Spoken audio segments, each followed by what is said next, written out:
Hi மக்களே, இந்த video நம்ம என்ன தெரிஞ்சுக்க போகிறோம்னாக்கா, அதுக்கு முன்னால் நம்ம சேனலை வந்து சப்ஸ்கிரைப் பண்ணி வச்சுக்கோங்க.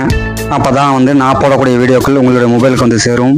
இப்போ பார்த்தீங்கன்னாக்கா, நான் ஹோட்டலில் வேலை பார்க்கக்கூடிய ஓனர்கிட்ட எவ்வளோ சம்பளம் வாங்கணும் அதே சம்பளம் தான் வந்து ஆடு மேய்க்க சொன்ன ஓனர்ட்டையும் கேட்டிருக்கேன். 5 ஆட்டில் ஒரு ஆடு போடுச்சுனாக்கா முதல்ல வந்து காலிங்க. அதுவும் இந்த காலத்தில் பார்த்தீங்கன்னா ஆடு வந்து வளர்க்குறது என்பது பார்த்தீங்கன்னா ரொம்ப வந்து ஒரு கஷ்டமான வேலை வந்துங்க. அது வெயிலில் நின்று மேய்க்கணும், காலில் முள் குத்தம். இன்னொன்று பார்த்தீங்கன்னா முக்கியமான ஒரு காரணம் பார்த்தீங்கன்னா நாய்ங்கிட்டன்னு காப்பாற்றுறது மிக மிக பெரிய கஷ்டம். அதனால தான் நம்ம ஆட்டுக்கு வந்து செக்யூரிட்டி கார்ட்ஸை வந்து நான் வேலை பார்த்துட்டு இருக்கேன். ரீசெண்டாக பார்த்தீங்கன்னா நம்ம வந்து ஒரு 4 நாளைக்கு முன்னால் நம்மளுடைய சிவப்பாட்டை நாய் கடிச்சிருக்கு. அது எனக்கு தெரியல.